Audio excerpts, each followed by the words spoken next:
Assalamualaikum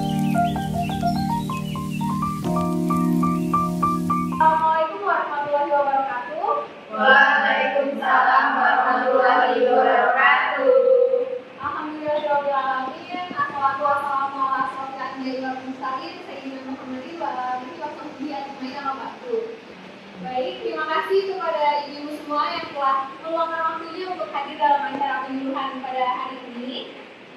Sebelum kita mulai, mari kita panjatkan puji syukur atas kehadiran Allah Subhanahu wa taala karena berkat rahmat dan karunia-Nya kita dapat berkumpul bersama dalam acara penyuluhan dengan tema perkembangan anak usia prasekolah. Baik, sebelumnya ada pepatah tak kenal maka tak sayang. Maka itu izinkan saya untuk memperkenalkan diri. Baik, perkenalkan saya Bida Widya yang bertugas pada desa ini. Nah, di sini gimana nih? Apa kabarnya ibu semua? Alhamdulillah baik. Baik, di pagi hari ini ibu bisa berkumpul di sini. Apakah pekerjaannya semua udah beres? Pekerjaan rumahnya? Sudah dibereskan. Baik, terima kasih ya Bu. Dan ibu-ibu semua hadir di sini membawa anaknya atau tidak? Oh iya, ibu tenang aja kalau untuk membawa anaknya ibu nggak perlu khawatir karena di balai desa ini terdapat playground yang cukup banyak permainannya. Jadi anak walaupun ibu membawa anak tidak perlu khawatir anak itu akan bosan. Baik, kita mulai aja ya Bu, langsung ke penyuluhannya. Di sini mungkin saya akan menyampaikan materi kurang lebih selama 15 menit. Nah, untuk itu saya akan memberikan brosur atau lembar balik ataupun materi tentang penyuluhan pada hari ini. Silakan Ibu untuk baca-baca terlebih dahulu ya. Ibu. Silakan untuk dipahami terlebih dahulu ya.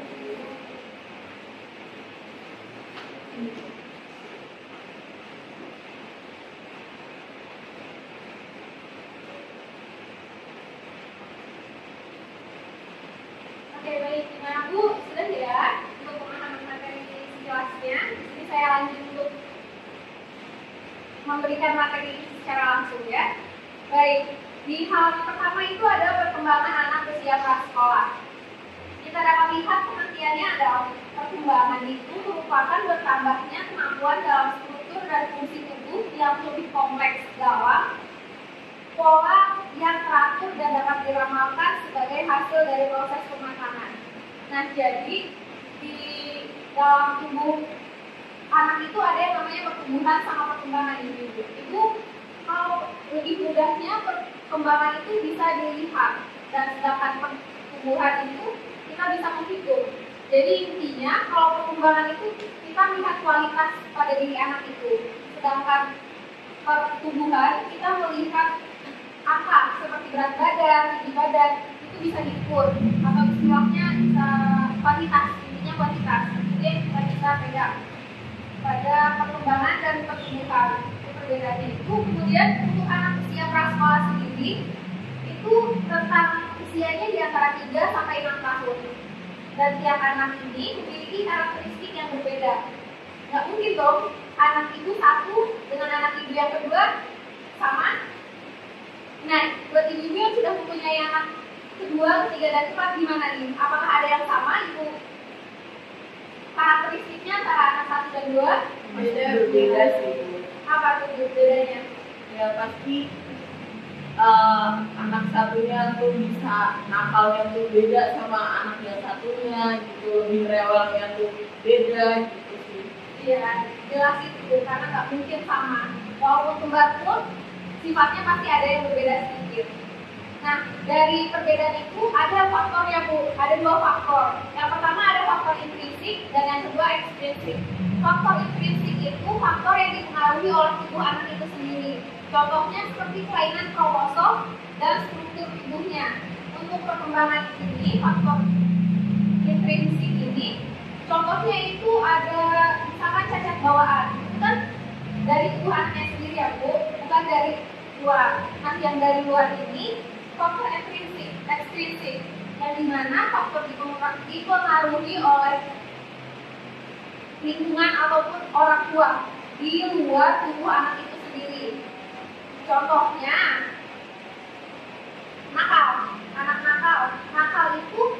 tergantung dia bermain sama gimana pola asuh orang tua.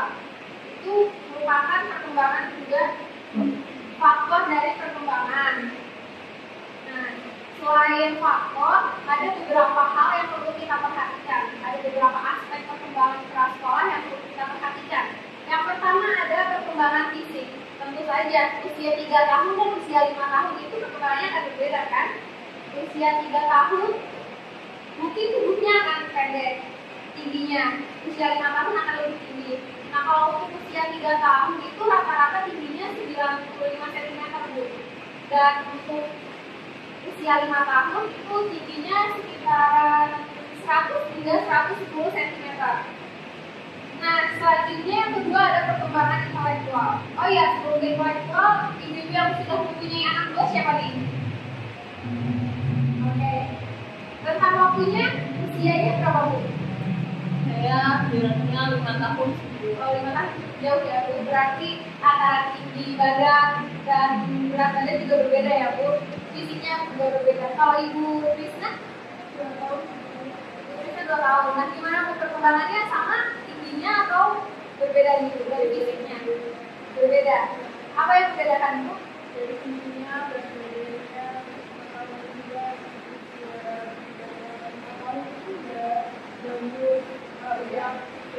Ya usia anak itu 4 tahun, yang satunya 2 tahun, yang 4 tahun jelas lebih tinggi ya Bu. Oke, selanjutnya kita perkembangan intelektual.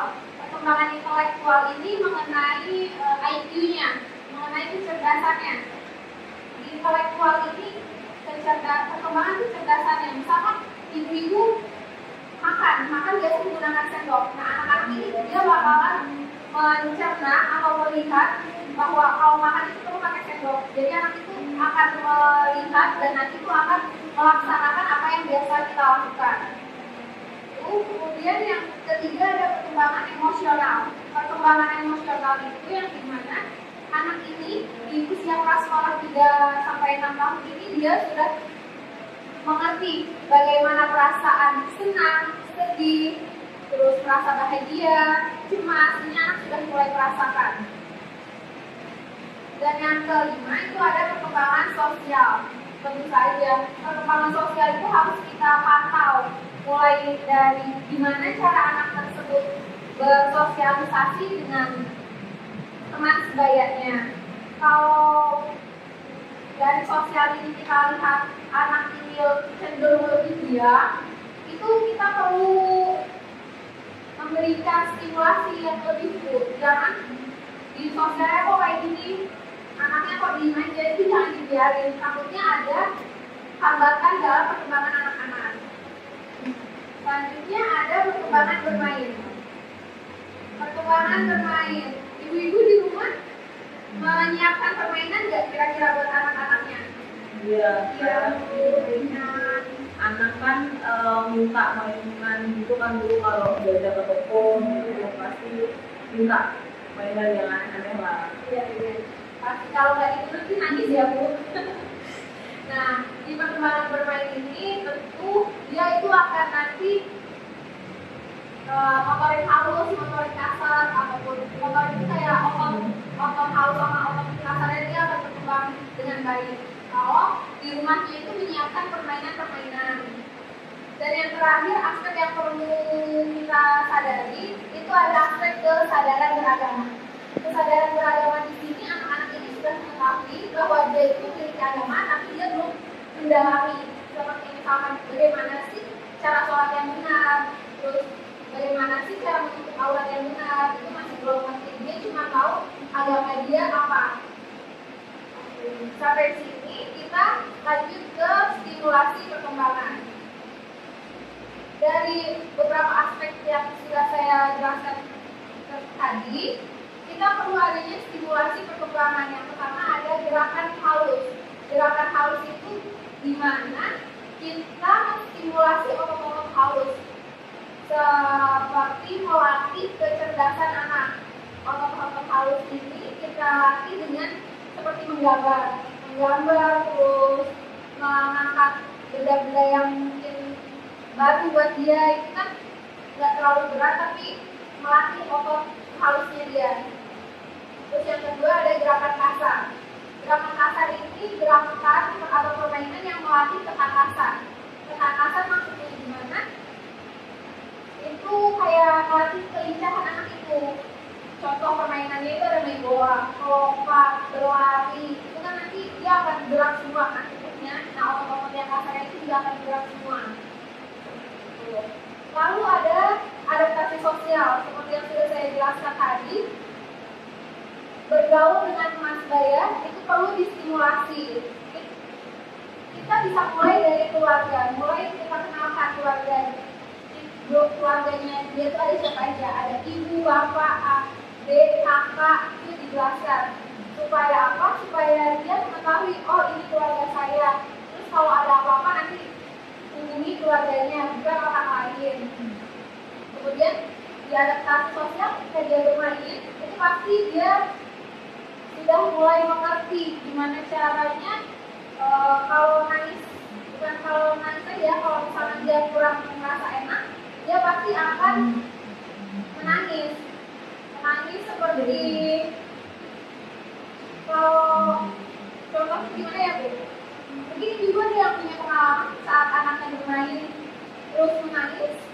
Mungkin kayak lagi berantem sama temennya, itu nanti kan biasanya kumpul-kumpulan tuh. Misalnya mainan yang cakaran dulu. Nah, cakaran gimana Bu Desi? Ya biasanya kita mainan gitu ya. Mau naik mobil-mobilan ya. Nanti juga mau. Akhirnya warnanya sama biasanya. Kalau warna itu warna merah. akhirnya biasanya dipukul sama anak. Biasanya. Jadinya ribut ya Bu. Biasanya makanan itu pertama tawa-tawa, nanti tiba-tiba nangis ya. Awalnya bercanda, akhirnya malah nangis. Oke, nah dari adaptasi sosial ini dia itu akan bisa berbicara. Nah dari aspek perkembangan bahasanya juga akan meningkat. Nah di stimulasi dalam bahasa ini kita perlu kasih rangsang supaya komunikasi anak ini berjalan dengan lancar.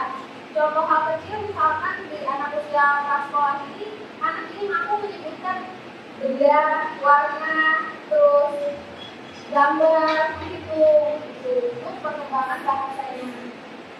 Oke, baik. Dari penjelasan saya pada kali ini, apakah ada yang ingin Ibu tanyakan? Ya, di sini kan ada perkembangan anak prasekolah ya, yang nomor 6 itu perkembangan bermain anak. Dan itu bagaimana ya contohnya? Oke, saya jawab ya Bu. Terima kasih Bu Desi untuk pertanyaannya, bagus sekali tadi saya belum jelaskan ya. Nah, untuk aspek perkembangan anak dalam perkembangan bermain kita itu perlu melakukan rangsangan terhadap anak seperti melakukan beberapa permainan. Beberapa permainan di sini ada macam-macam Bu. Permainan itu ada permainan fungsi buku. Contohnya seperti lompat, terus ya seperti merangsang motor kasarnya anak. Terus ada yang namanya permainan reseptif yang dimana ini menggunakan imajinasi anak seperti mendongeng. Dia entah dongeng atau bercerita tentang hal-hal yang menurut kita kurang masuk akal. Terus yang ketiga ada permainan konstruktif seperti Lego. Ibu Sylvia mungkin anaknya disediakan permainan Lego di rumahnya? Enggak. Ibu itu perlu supaya melatih perkembangan bermain anaknya. Seperti itu ya Bu. Oke, selanjutnya ada permainan fiktif. Ibu Tricia tahu fiktif itu apa? Fiktif itu ya imajinasi juga bisa. Contohnya kayak perang-perangan. Anak-anak kan suka main perang-perangan ya Bu Krisna? Sekarang itu salah satu contoh perkembangan bermain yang bisa kita lakukan di rumah. Oke, seperti itu Desi, apakah sudah jelas? Sepertinya sudah jelas. Oke, baik, terima kasih. Ada lagi Ibu yang ingin bertanya? Ya, mana tulisnya? Saya tertarik nih dengan topik ini ya Bu. Ya. Saya mau bertanya nih, contoh dari perkembangan intelektual selain yang ibu contohkan tadi itu seperti apa sih? Ya, misalkan kalau intelektual itu lebih kecerdasan sama kebiasaan dulu. Misalkan kita biasa menuturkan bahasa ataupun kalimat yang halus, itu nanti anaknya juga akan diikuti. Misalkan kita marah, kita nggak membentak, anaknya juga misalkan merasa marah juga dia akan bicara baik-baik kepada kita. Terus misalkan contoh hal kecil kebiasaan yang bisa kita lihat terhadap intelektual ya, misalkan ibu keluar rumah menggunakan sendal. Nah, anak itu akan menangkap di memori otaknya, oh kalau keluar rumah ini harus menggunakan sendal biar kakinya nggak kotor. Nah, dia karena akan meniru ibu. Oke, ada lagi yang ditanyakan? Oke, sepertinya cukup ya. Ini pembahasan yang cukup menarik. Oke, sebelum kita akhiri, saya mau bertanya nih, apa perbedaan antara pertumbuhan dan perkembangan? Perkembangan itu kuantitas, kalau pertumbuhan itu kuantitas. Oke, baik sekali. Ibu terima kasih ya sudah menyimak dengan baik dan benar. Oke, saya punya satu pertanyaan lagi. Contoh dari simulasi gerakan kasar selain main bola apa? Lompat-lompat, lalu berenang. Apa Bu Desi? Berenang. Ya, berenang bisa tuh untuk melatih otot kasar maupun hal sudah bisa meningkatkan pertumbuhan juga kalau berenang ya Bu. Oke, selanjutnya ini saya mau tanya mengenai contoh ataupun perbedaan faktor intrinsik dan ekstrinsik. Perbedaannya apa? Kalau faktor intrinsik dalam anak satu siapa yang mau angkat tangan dulu? Ya. Kalau faktor intrinsik itu dari anak itu sendiri. Ya. Sekarang dalam hubungan anak itu sendiri. Kalau dari ekstrinsik itu dari luar tubuh anak itu. Contohnya seperti lingkungan dari lingkungan, terus kemudian dari orang tua. Oh iya, baik, benar sekali. Terima kasih Bu Andika. Oke, sepertinya dari pemaparan materi pada penyuluhan hari ini sudah dapat Ibu cerna dengan baik ya Bu. Baik, kalau seperti itu masih bisa ambil kegiatan ini ya Bu. Baik, terima kasih atas partisipasinya. Semoga apa yang kita dapatkan hari ini dapat diaplikasikan di kehidupan sehari-hari sehingga kita dapat mendapatkan manfaat atas mengikuti kegiatan ini. Amin. Oke, terima kasih. Mohon maaf apabila ada tutur kata maupun perbuatan saya yang kurang menyenangkan hati ibu-ibu semua. Saya akhiri. Bila taufiq wal hidayah. Wassalamualaikum warahmatullahi wabarakatuh. Waalaikumsalam warahmatullahi wabarakatuh. Ini bisa dibawa pulang ya? Oh iya, silakan dibawa pulang. Gratis kan? Gratis ya Bu Bidan. Ya. Ya, anaknya jangan lupa dijemput ya Bu. Kalau nggak buat bikin acara.